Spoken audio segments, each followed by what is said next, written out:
all for being with me here today and allowing me to share the work that my team has been doing with Mapping Prejudice. I want to start out by telling you a little bit about who I am. I'm a third generation, my name is Kirsten Delegard, first of all, and I'm a third generation Minneapolitan and a graduate of the Minneapolis Public Schools. When I finished high school, I left Minneapolis for college on the East Coast, and I told my friends and my family that I was never coming back. After college, I trained to be a professional historian and got a PhD at Duke University. And then, of course, I did come back with a husband and two children in tow. And those children are now themselves graduates of the Minneapolis Public Schools and have also left for the East Coast and told me that they are never coming back too. So we'll wait and see on that. But my homecoming prompted me to change gears professionally. So after years spent in conventional academic endeavors, I decided that I wanted to use my professional training to explore the history of my hometown as a public historian specifically, which meant that I wanted to do history around the history of my hometown that does work in the world rather than just talking to other academics. And it was my return to Minneapolis that really forced me to confront what I've now come to see as something of a civic myth. So I was raised growing up in Minneapolis with the idea that this city was really exceptional, that it was something of an urban paradise. You know, people acknowledged that it was freezing cold, but the city seemed to defy gravity in a lot of ways, especially in the 1970s, when a lot of American cities were going through facing a lot of really serious challenges. And I had absorbed the message growing up that the city had avoided through smart and progressive policymaking, many of the problems that plagued other American cities. And that was one of the reasons that I was really keen to return home once I had children of my own. Now I recognize that what I've come to see as a civic myth has really obscured some really important facts, namely the fact that Minneapolis, Minnesota in general, has some of the highest racial disparities in the country, that this place offers a very high quality of life for white people, but it can be a really hard place to be a Black person. And I wanted to know why. I decided to put my historical training to work to unravel the story of how we got to this place. So it was this question and this mission that prompted me in 2016 to come together with other researchers in the Borchard Map Library at the University of Minnesota Libraries to create Mapping Prejudice. And we decided to do something that had long been considered impossible, that no one had ever been able to do. And that was to create the first ever comprehensive map of racial covenants for an American city. So racial covenants, I'm talking to a bunch of lawyers here, so I'm sure you all know this.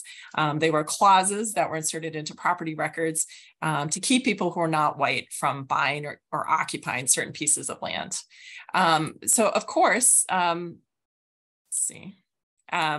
Racial covenants have been illegal across the country since 1968, when the Fair Housing Act was passed, and they were allowed even earlier here in Minnesota. I've put up some of the major legal landmark decisions on the screen here, and this fact, this history of legislation and court decisions, for some people has raised the question of why we care about these, finding out so much about these racial covenants. And I would say that some people have really challenged our investigation as a waste of time. Like some people have described it as an antiquarian enumeration of a long illegal practice and have said, covenants were bad, but they're in the dustbin of history. So why should we put all of this work into figuring out where they were and what they said? But we did pursue this because we believed that it was important to know what barriers had been deliberately erected to keep people who are not white from owning property. We believed that not only creating a database, but creating a visualization of those barriers would give people in Minneapolis, we started in Minneapolis, a new frame for understanding the contemporary inequalities that we were all facing. And we hope that it would be helpful for people who wanted to dismantle these barriers we thought it would be useful for them to see how they were first constructed. So when I'm talking about inequalities, when I'm talking about disparities, there's a lot of numbers that we could talk about, but there's one that we are very focused on at Mapping Prejudice, because it's so large, but in part because it tells us so much. And that is the racial homeownership gap.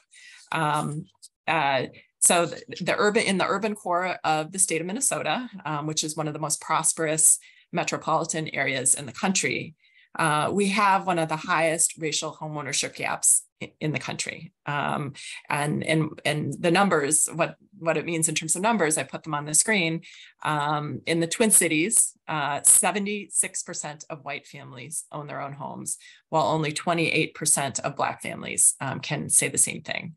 And this is significant for so many reasons, which I'll spin out over the course of this talk.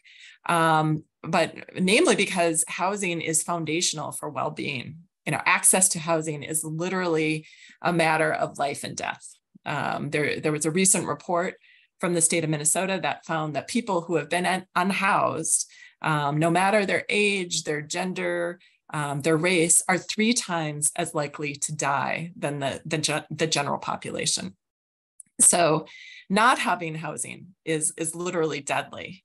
But the kind of housing that you have, the kind of shelter that you have, determines so much about your life. It determines whether or not you'll be healthy or sick, your exposure to different toxins. It's the location determines your access to green amenities, to parks, to schools. And the kind of housing that you have in the United States determines whether or not your family will be able to amass wealth, and whether or not your family will be able to pass that wealth to the next generation.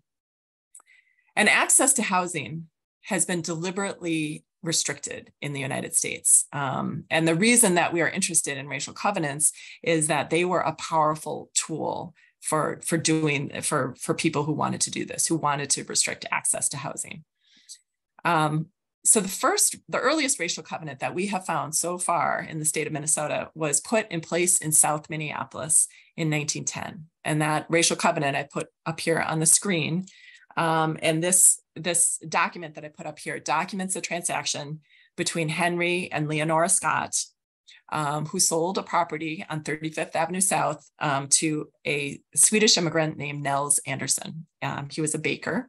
His home was not fancy. It didn't have a lot of, it was a really modest dwelling. It had a chicken coop in the back, but it also had this racial restriction that I put on the screen here, which stipulated that, quote, "The premises shall not at any time be conveyed, mortgaged, or leased to any person or persons of Chinese, Japanese, Moorish, Turkish, Mongolian, or African blood or descent."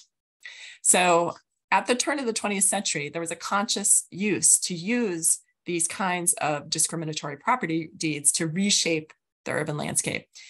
They were written and promoted. This one was written by someone named Edmund Walton, but they were written and promoted by a really wide range of people: realtors, city planners, bankers, neighborhood activists, property owners, elected officials. And they weren't the only thing that was used to restrict access to housing. They worked in concert with things like white violence, real estate steering, and discriminatory lending practices.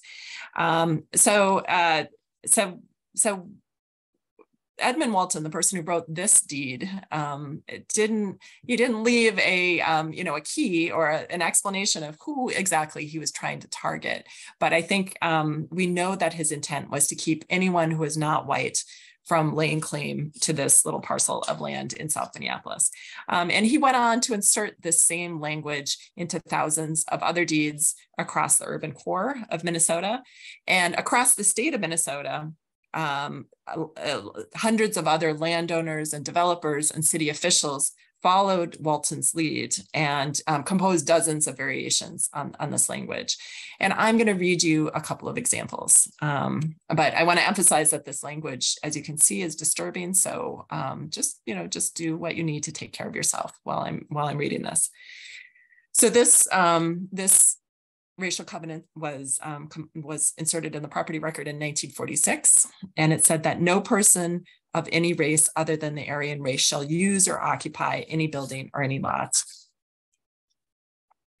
This one said, the said premises shall not at any time be sold, conveyed, leased, or sublet or occupied by any person or persons who are not full bloods of the so-called Caucasian or white race.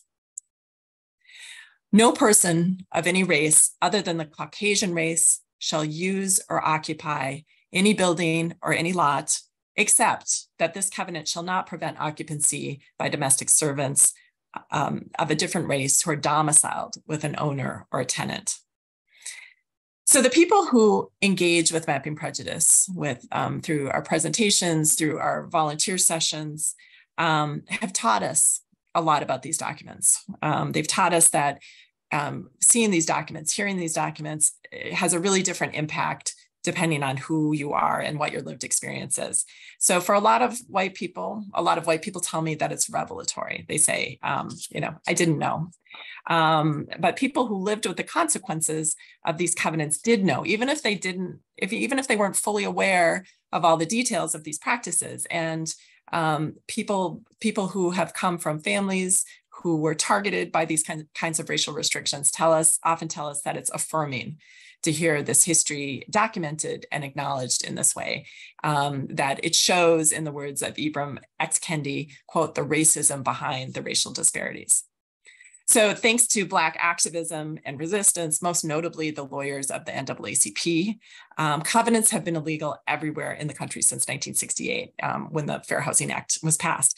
And I would say once that happened, there was a rush to forget that these practices were ever in place. And one of the things that our project is doing is that we're working to peel back what we have come to see as a willful amnesia around these practices. And we're trying to support communities, empower communities as they engage in this process of collective remembering. And I think it's notable that we have to raise awareness today about these racial covenants, because there was nothing secret about these restrictions when they were in use.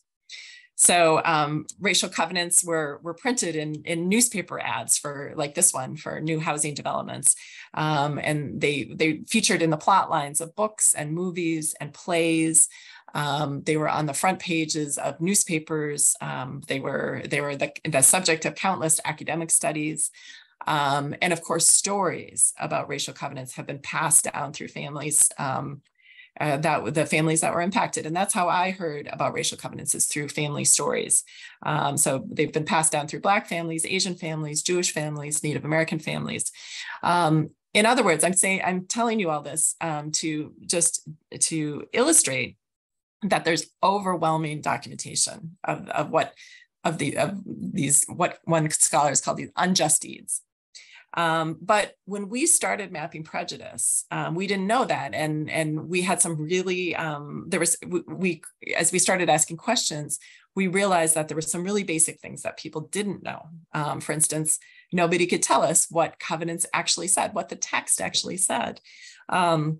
No one could tell us where they were used. No one could tell us exactly how much land they covered. And when we started, we didn't know that these questions had vexed researchers for more than a century, that it's been really hard to answer these questions because these restrictions have been buried in millions of pages of property records held in the 3,000, almost 4,000 counties across the country. But we are very lucky that we started looking for answers in Hennepin County, because we had a property recorder who supported us and gave us really great access to our public records, that in ways that allowed us to develop a really innovative methodology for identifying and mapping racial covenants.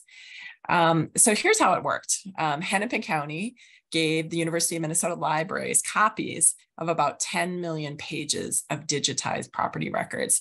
And this allowed my colleagues to experiment with using Python scripts and optical character recognition technology to comb through all of these records to flag the documents that seem to have racist language. And then we harnessed the power of community. We put the property records that we flagged into a crowdsourcing platform called Zooniverse. It's a digital platform. And this allowed us to invite thousands of volunteers into the work. So from our Hennepin County map, for our Hennepin County map, we had 3,000 volunteers who read 177,000 historic property records. So our success with this pilot project filled us with hubris.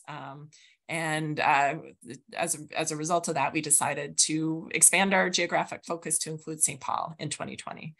But of course, just as we launched this new phase of the project, the pandemic shut the world down. And we thought, that's it, like we're done. And we scrambled, like everyone else, we scrambled to adapt. And we moved our volunteer sessions to Zoom. And we were really surprised to find out that this actually opened up our project even more. During this period, we started working with volunteers who were homebound. And we started working with teachers in particular who were trying to figure out how to make learning relevant in remote classrooms. And so we created educators' guides. And just at the moment where we were starting to regain some equilibrium, of course, the world split open yet again. On May 25th, 2020, George Floyd was murdered about a mile from my house. And his death sparked protests that exposed the racial disparities of Minneapolis to the world. And the Twin Cities, Minneapolis and the Twin Cities, became the epicenter of a global uprising for racial justice.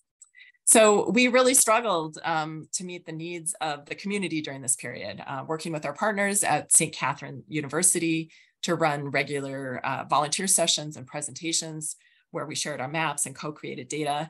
And this street art from the summer of 2020 in Minneapolis illuminates how Mapping Prejudice became part of what I think as part of the vernacular of these protests.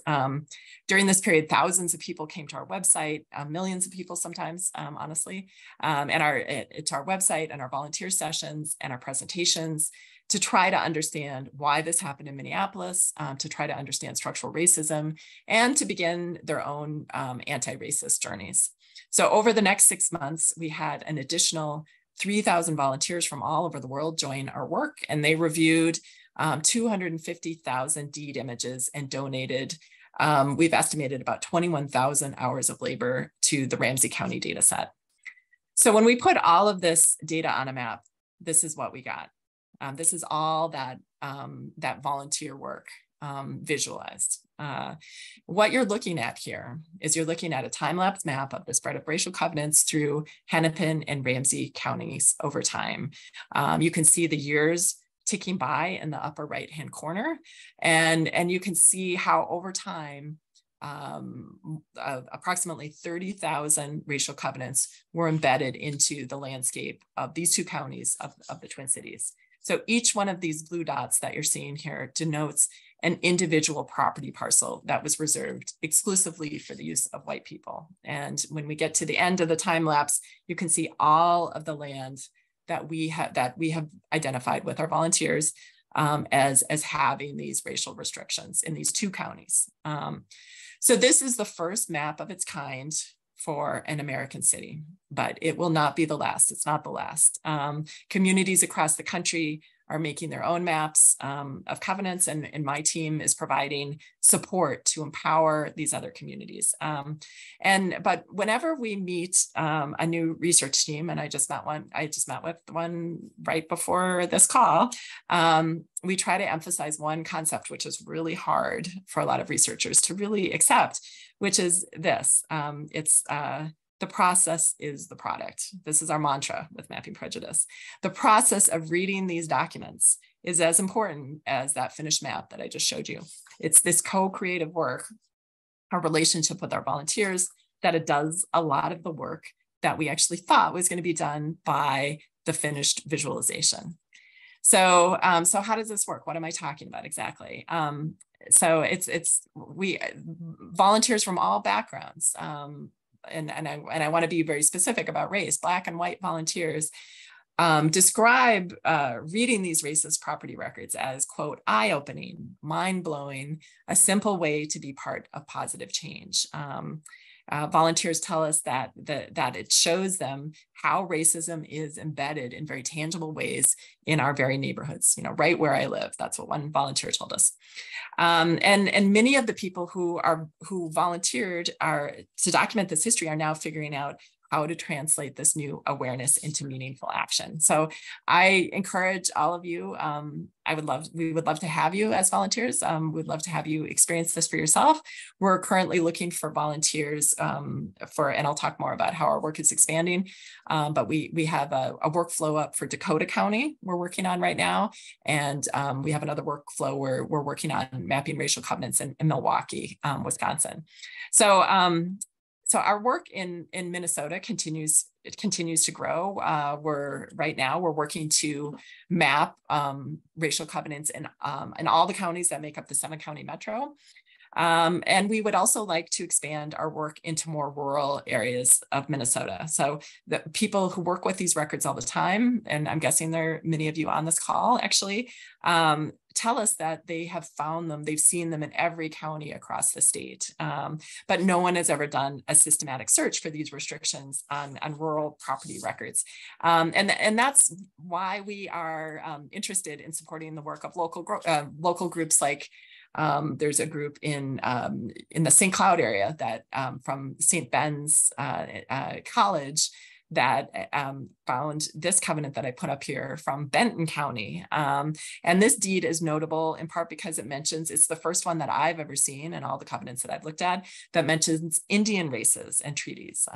So as far as we know, no one has looked at the way that covenants have intersected with Native American land cessions and reservations. And I really believe that this work, as we expand beyond the urban core, has the potential to change understandings about how and why these racially restrictive property records were used.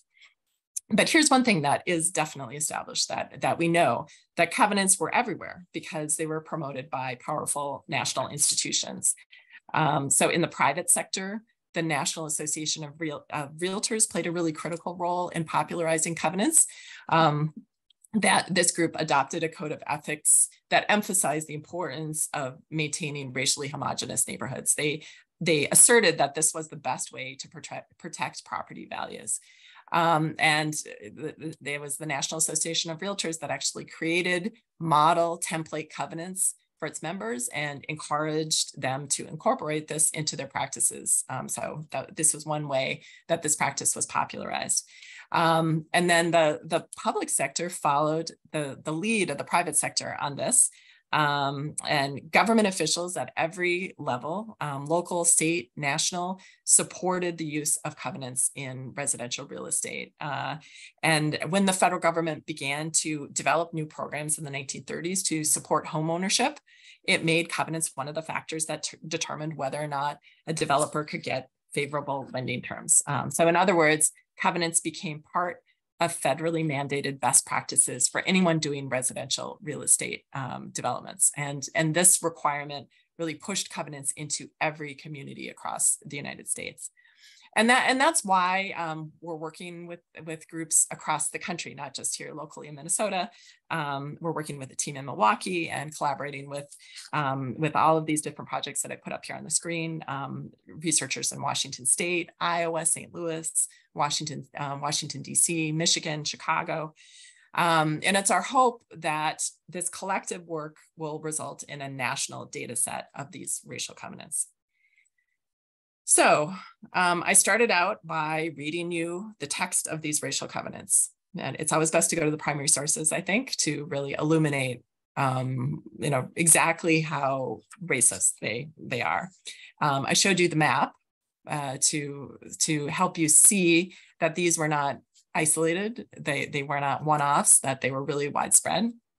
And again, I know I'm talking to lawyers here, so you'll have to forgive me for I'm guessing that many of you already know this, but covenants were also really powerful because they ran with the land, which meant that these racial restrictions continued even when the property changed hands.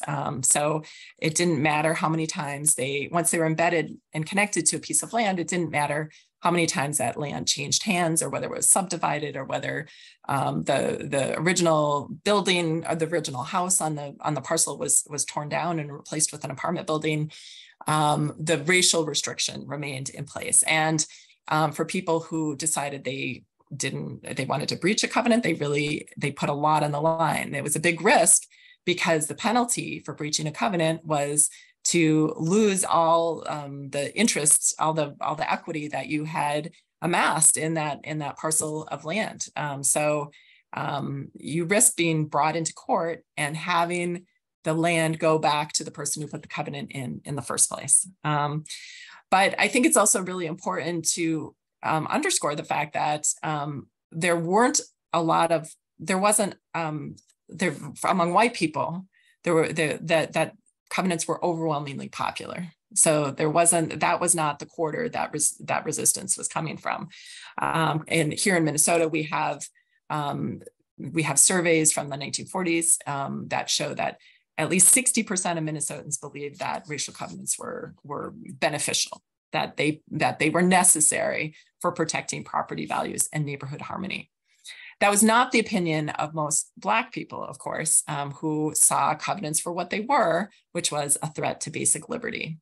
And here in Minnesota, we have leaders like Nellie Francis and Madison Jackson and Lena Olive Smith, a very well-known, historically important lawyer, James Wardlaw, Katie McWatt. These are all people who devoted their lives to fighting these practices, and challenging the premise, and supporting people who challenged the premise and the practice of restricting housing just for white people. And all of these leaders who I've just named supported people who were trying to defy these practices through direct action. People who are moving into white neighborhoods, for instance. That's what Arthur and Edith Lee did in 1931 when they bought a tiny bungalow in South Minneapolis. So once the Lees bought their house at 46th and Columbus, and the neighbors found out, the neighbors organized. When they found out a Black family was moving in, they started, they called the realtor, they called the bank, they called the city council, and then they pulled together all the neighbors in the field neighborhood association. And who approached the Lees and first asked and then demanded that the Lees not move into their house, that they sell their house. The Lees decided to defy these threats, these pleas, and they moved into their house in July of 1931. And that's when they found themselves under attack. In the summer, in July of 1931, every night, it was a very hot summer, every night the Lees, around the house, there were thousands of people gathered who were calling for the house to be burned down, calling for the family to be murdered. Every night, the house, people would throw bricks through the windows of the house. They would shoot out the windows of the house. And I put a photo that I found from the newspaper archive on the left side here, and it shows Edith with her daughter Mary, who was just about to start kindergarten when they moved into this house on the morning after one of these attacks. And you can see the broken window in the upper right-hand corner, and you can see the black paint that's on the white siding there. So despite this siege, despite this mob that threatened the Lees in 1931, the house is still standing today. You can see it, and it's actually, there's a marker outside the house, and the house is on the National Register of Historic Places now. And the reason for that is the fact that the family had the support of the local NAACP, which was leading the national campaign against covenants. They had the support. Arthur was he worked at the downtown post office, and he was part of a union there, and he had the support of his coworkers. He was a veteran. Other veterans showed up, and all of the Lee family supporters came together to protect the family and actually on some nights formed an armed perimeter around the house. And that's what kept the house from being burned down. And that's what kept the Lees from being murdered in their house. So the Lee house, I tell the story about the Lee house. It didn't have a covenant, but it was the proliferation of covenants that really normalized the ideas that led to these attacks, to the siege on the family. So as covenants really changed the boundaries, the landscape of American cities, and it really changed the ideas that people had about urban space. And as these ideas were changing, this threat of white violence was ever present. And it was one of the main ways that covenants were enforced, that folks did not bother going to court. They called together a mob. So again, covenants are illegal today, thanks to a long and hard-fought battle. The NAACP led the legal campaign against covenants that resulted in the 1948 Shelley versus Kramer decision from the Supreme Court that declared them to be unenforceable. Minnesota passed its own Fair Housing Act in 1962. And then, of course, the Congress passed the Fair Housing Act in 1968. But when people tell me that this is ancient history, I'm dating myself here, but I want to say that that's in my lifetime. But for many years, historians also concluded the story of covenants with the Fair Housing Act of 1968. And this was kind of the way the narrative that they spun went. Like, covenants were a terrible racist practice, but American values prevailed, and our institutions bent the arc of history towards justice. End of story. But alas, there's more, and Mapping Prejudice would not be around today if that were the end of the story. That because we are still living with the legacies of these practices. And I'm going to share some of the insights that we've been able to glean from our work in Minneapolis, from creating this granular data set that has allowed us to make visualizations and connections over time and place. So here's what we have been able to discern, which is that covenants were one of the driving forces that transformed Minneapolis from a relatively integrated city in 1910, when the first covenant was put in place, into a really racially segregated city in 30 years later in 1940. So what I put up here are two core demographic maps that show the shifting population of the city. So as covenants become ubiquitous over these 30 years, you see that Black residents are pushed into a couple of very small neighborhoods. So on the left, you have the map that show, you can see the darker polygons are spread, they're lighter color and they're spread all over the city. On the left side, you can see the darker polygons are darker, which indicates a higher concentration of higher segregation, higher number of Black residents, and they're limited to a much smaller area. So again, I want to reiterate that covenants were legal documents, but they weren't just legal documents. They provided justification and social support for white people who wanted to keep people who are not white out of their neighborhoods. So they emboldened white Minneapolitans to harass Black residents. So that's what happened in the Lee case, right? But at the same time, so it's harassing people who are already in place, but at the same time, as new neighborhoods are developing and coming online, they were restricted with covenants from the beginning. So developers quickly realized that covenants only worked if they were put in place when a neighborhood was developed. So what you see here, this is an aerial photograph of South Minneapolis that was taken in 1938. And you can see there's not much in the photograph. You can see the outline of a road, but there are no houses. There's nothing in the way of infrastructure. And these red polygons indicate the presence of covenants that are already in place when this photograph was taken. So as you can see, covenants are being embedded in the landscape before any other development takes place. They're predating the roads, they're predating the houses, they're predating the sewers. It's the first thing that developers are thinking about is who's going to live here? What's the race of the people who are going to live here?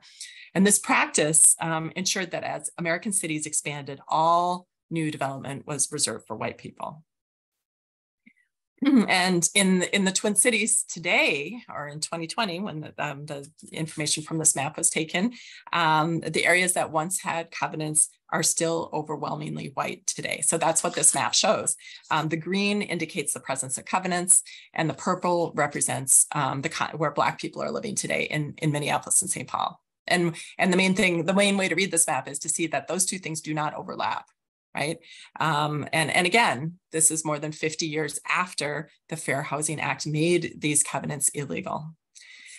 The neighborhoods that didn't have covenants, many of them were subjected to redlining. So that's a blanket term that refers to a whole constellation of discriminatory lending practices. So I showed you that federal underwriting manual earlier. So those are the guidelines, those are the federal guidelines that declared neighborhoods that were racially mixed to be hazardous investments for lenders. And it made it really hard for people who lived in those neighborhoods to get capital. And of course, lack of access to capital in certain areas depresses property values. And it means that it was harder for people who lived in so-called redlined areas to accumulate wealth through property ownership. And it also made those areas targets for urban renewal. So by the end of World War II, urban planners had come to the consensus that that areas that were redlined were blighted. That was the term that was used, and that they should be just razed, that we should start over with those neighborhoods. And of course, these are the same areas where people who are not white were allowed to live, right? So this mission of raising these so-called blighted areas, it was given new resources in 1956 when the federal aid to highways was passed by Congress, and it gave local governments the funds to do two things. one, clear neighborhoods that were seen as blighted, and two, build the transportation network of the future. So what this map that I put up here it shows is where Black people were living in Minneapolis and St. Paul in 1940. So again, concentrations of Black residents are shown by these darker purple polygons. And this is our contemporary freeway grid.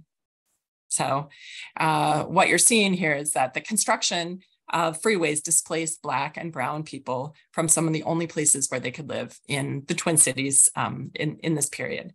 And these past decisions have intergenerational consequences. This displacement, this serial displacement, this inability to root for people to root themselves and to be in a place, stay rooted in a place over time, has consequences. So I'm going to tell you my family story to illustrate in part how those intergenerational consequences play out over time.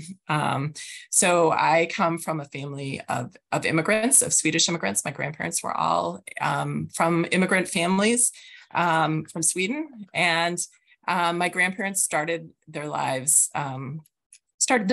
adult lives with very little in the way of what you would consider to be like conventional advantages in terms of education or money. Two of my grandparents were orphaned at really young ages. None of my grandparents made it past the 8th grade, and they worked in a really wide variety of jobs as farm hands, domestic servants, lumberjacks, carpenters, and they sort of moved all around the upper Midwest looking for opportunity, and then finally decided to settle in Minneapolis in search of the opportunity that the big city would bring them. And they were extraordinarily successful. They really lived the classic immigrant, American immigrant story in a lot of ways. And during the Great Depression, they built businesses, they got married, and they saved their money. And in 1942, both sets of my grandparents bought houses in the same neighborhood in South Minneapolis. So what you're seeing here is a family film that my grandfather had made to record this incredibly important moment in my family's history. He obviously hired a film crew, and the footage goes on and on and on for hours, and invited everyone that they had ever known to come and celebrate with them. You see, the footage shows person after person pulling up in their newly washed car in their nicest clothes. And here you have my family, the little guy in the front there in the overalls. That's my dad.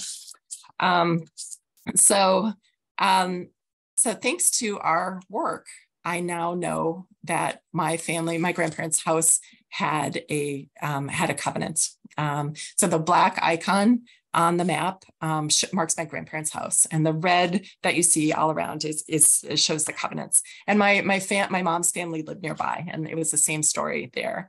So although they were new arrivals to this country, my grandparents were regarded as white, and we actually know that homes with covenants were marketed to immigrants like my grandparents. So this is an ad for the Como Park neighborhood in St. Paul that reprints the covenant that's on houses in that neighborhood in Swedish, and assures potential buyers that the developer, who Thomas Frankson, who would become Lieutenant Governor of Minnesota, would enforce covenants to the fullest extent of the law.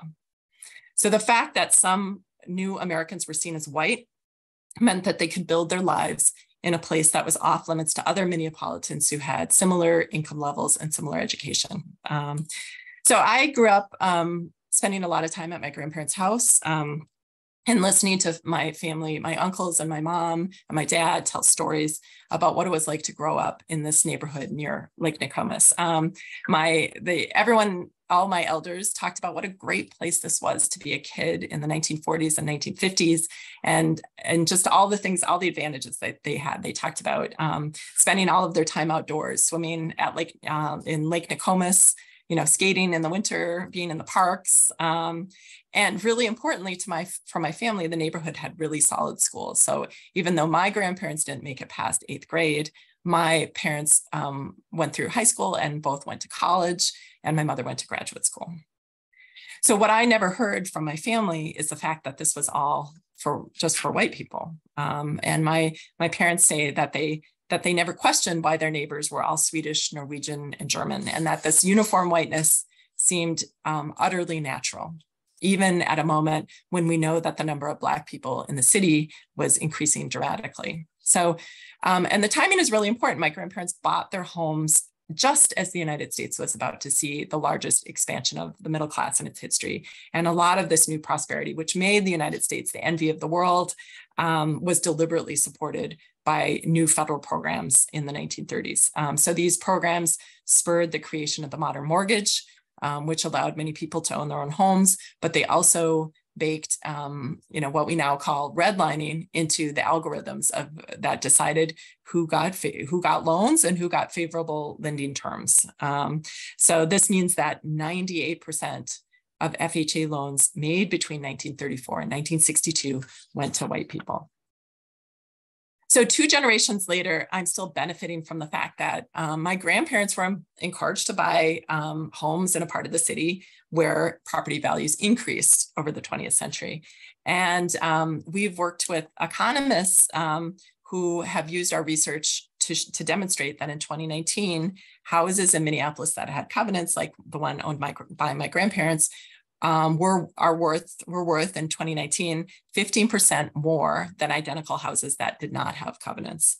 And my grandparents were able to pass this additional value on to me. When my grandfather died, my family decided to sell his house and divide the proceeds among all the grandchildren. I used my portion to make a down payment on the house that I'm sitting in today. It's in another part of South Minneapolis, where I basically was looking to replicate all the things that my parents talked about being so important to them when they were growing up, like good access to solid schools and access to all the green amenities that make Minneapolis so special. So, and realtors can tell us that I'm fortunate but not exceptional in this regard. They've done research that shows that it's at least 30% of first-time home buyers get help from family to manage the purchase of a home. So like many of my peers, I was able to leverage the economic security of earlier generations to secure the future of my children. So what we're trying to do with Mapping Prejudice is we're trying to help everybody understand where they sit in this history, where they are on these maps of privilege and dispossession, how they can locate themselves in this. And again, like our volunteers are the ones who've taught us that the process of reading these deeds helps them to see structural racism. And when I say structural racism, I mean collective racial prejudice that's backed by legal authority and institutional control, that racial covenants are classic manifestations of structural racism. So we want people to understand that racism is not a matter of personal bias. It's not just the sentiments of people like these protesters who picketed the fair housing hearings in 1962 in St. Paul, that we want people to see that racism has been written into the foundational documents of our communities and embedded in our community institutions over decades. So what do we do with this information? How do we change course? The first step is to remember, and that's why I'm really grateful to all of you for coming together today, and the other work that you have done to acknowledge this history. This is what Ta-Nehisi Coates calls, the full acceptance of our collective biography and its consequences, that it's the first step towards reparations. But of course, increased awareness is only the beginning. We all have to think about what are the changes that we can make and how can we support those changes. And I do believe that history tells us that we can make a difference as individuals in terms of both what we do and also the policy changes that we support. But I always turn every presentation back to the people who are part of the participating in this, all of you, to say, what role are you going to play? So in my work as Mapping Prejudice, I'm using the tools that I've developed as a historian to make change. I tell the truth about who we are as a community and what we've done. But Mapping Prejudice is also a founding member of the Just Deeds Coalition, which brings people together from the local real estate industry, government, attorneys, neighborhood activists, who commit to the process of figuring out what we need to do to dismantle structural racism. And one of the things that Just Deeds does as it helps property owners go through this process of discharging the covenants. So thanks to a 2019 law passed in Minnesota, people who own a home with a covenant have the opportunity to file a formal repudiation of this racist language on their property deed. And I want to be clear that this is a repudiation, not a removal. Redacting or removing these racist clauses destroys the records that allow us to explain this history. So to explain how we got to the place that we are today. But discharge provides a way for people to reject, to renounce these racist sentiments, and to stake a claim to places where these deeds actually tried actively to exclude them from. But that's just the beginning. So that it's not enough to just work with the property record. You need to use that as the first step to think about, like, what are your next steps for dismantling structural racism. So we always also encourage people, we push people to consult with the people who are most affected by the problem for guidance. So one of the places that we look for guidance is the Equity in Place Coalition, because it is a group of organizations that are led by people with lived experience with these racist practices and who are leading organizations that center racial equity in their work for housing justice. So I want to, since this is a group of lawyers, I want to close by with a story that I hope will provide inspiration for some of you. So as you already know, lawyers were central to this story at every point. So I've already talked a little bit about Lena Olive Smith, who was critical in supporting the Lee family in South Minneapolis in 1931. And I've already talked about the NAACP legal team. But there's another, I'm going to offer you another example of a local attorney in Minneapolis who used his tools to resist these policies. So just as my grandparents were moving into their houses near Lake Nokomis, residents of that area petitioned the city of Minneapolis to change the zoning code. 150 of my grandparents' neighbors signed a document that called on the city to amend the zoning code, so quote, so that no person or persons other than that of the Caucasian race may be permitted to occupy property in that area. So the city planning department handed the request to the city attorney, who wrote a letter back to these Minneapolis residents explaining why this proposal was both illegal and contrary to basic American values. And I just want to remind you that this is 6 years before the Shelley v. Kramer ruling. So Mr. Wiggins, the city attorney, opened with a dry rejoinder that was meant to illuminate that race is a social construct. We believe it is generally assumed that the Caucasian race originally inhabited certain areas in Europe, North Africa, Southwestern Asia, so that simple reference to the Caucasian race might be confusing. He then went on to cite case law, starting with Buchanan v. Worley. He detailed other legal precedent, ending with the Constitution and the 14th Amendment. And he closed with this understated rebuttal: I am returning your communication with the petitions attached. So as you think about the work that you do, I want you to imagine future historians reading the advice that you give your clients.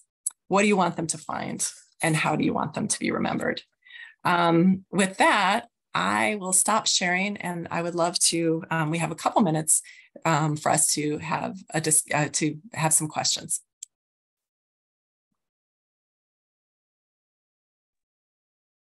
I have collected the questions from the chat, and I'm going to repost one into the chat so you can see it fresh because it's become buried. Okay. And then you'll be able to respond to that if you would like.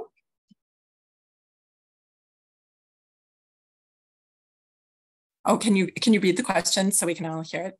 Yeah, so it is, I currently have a data practices request into MPS because they have refused my repeated request for the social studies curriculum for 6th to 8th graders.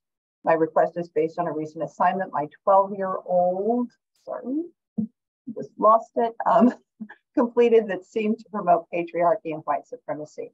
I would like to see information such as this presentation and others, such as Reclaiming Rondo Project, woven into the MPS curriculum. What is the best way to advocate for this? Do you do your presentations to middle and high schools? Yes, we do. Yes, we do. And educators are major, it's really, I have to say that teachers did not wait for us to come up with the perfect curriculum for them. They just started using Mapping Prejudice, and it was the perpetual perpetual embarrassment of my kids when they were still in the Minneapolis schools that they watched Jim Crow of the North so many times and had to listen to me. I was part of that documentary. So this is a long way of saying I'm astonished by the amazing work that I've seen among some teachers who are using Mapping Prejudice. They're having their students participate in this research, and we welcome that wholeheartedly. That's a really important group. Is using especially high school students and college students to read these deeds, and I can't. I don't think I'm the best person to offer advice on how to move the Minneapolis public school system to make changes. But I can say that I think talking to your students' teachers directly, there's some amazing teachers out there who are doing this work. But I would also urge parents to contact the social studies leads for the district too, for a more systemic sort of response to this. But we are, the short answer is that we are working actively with a lot of teachers. We're happy to do presentations. We work both with individual classes and with teachers as well. Okay, I have another question. What is your view of movements in Florida and Texas in stopping Chinese nationals from buying property? I just heard about this yesterday, so I don't really know I don't really know the specifics of those laws. So, I mean, on first glance, it does seem reminiscent of the Alien Exclusion Act of the early 20th century that, again, was like preventing people on the basis of race from buying property. But I also suspect that it potentially also is an anti-gentrification move too. That I know there's been a move to try to ensure that people who buy property in certain cities live in that property, and that they're not absentee property owners. So that's as far as I can go on that, because I just really don't know much about the specifics there. And someone is asking if the materials from your presentation will be made available afterwards. So I think the recording, right, will be available. Is that true? Yes, the recording of the presentation available probably by tomorrow. Okay, and there's we have a lot of resources that are available through our website,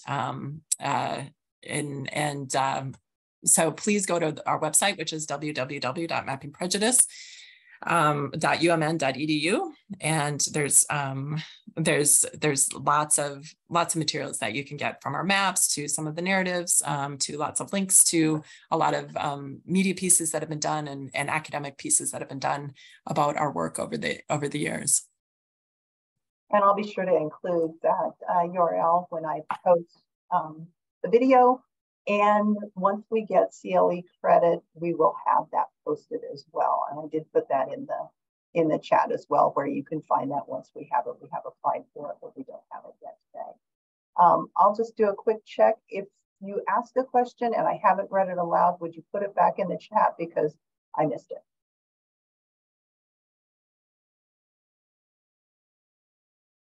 Lots of thank yous, a few comments, but I don't see any more questions.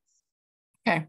Yeah, when I first saw the chat, I was a little intimidated, but now I realize it's people with looking for CLE credits. So I'm relieved, because I was a little worried that there were many questions. So I mean, I love questions. I love to engage, but this is great.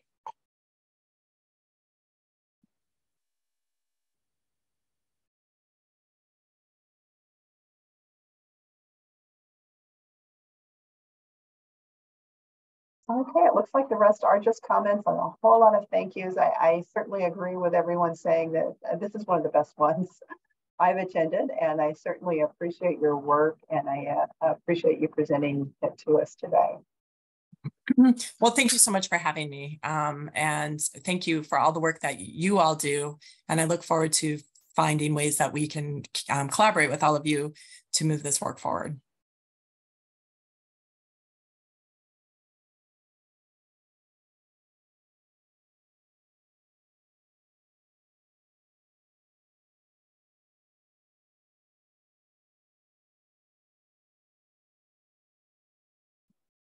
A longer comment just came in that I'm going to read. Katie McGlott was a mentor and recruited several of us as sixth graders to support her campaign for council. I grew up in the neighborhood and remember losing our home and being displaced by I-94. Habitat for Humanity is doing a study of Black generation wealth. Excellent, thanks. Wow, thank you for that.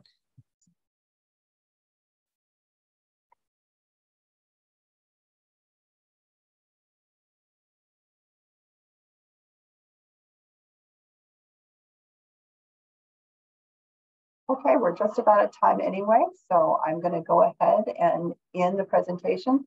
Thank you, everybody, for attending. If you have any questions, you can certainly send them to me at askalibrarian@state.mn.us, and I will happily forward any other questions you have on to our presenter today.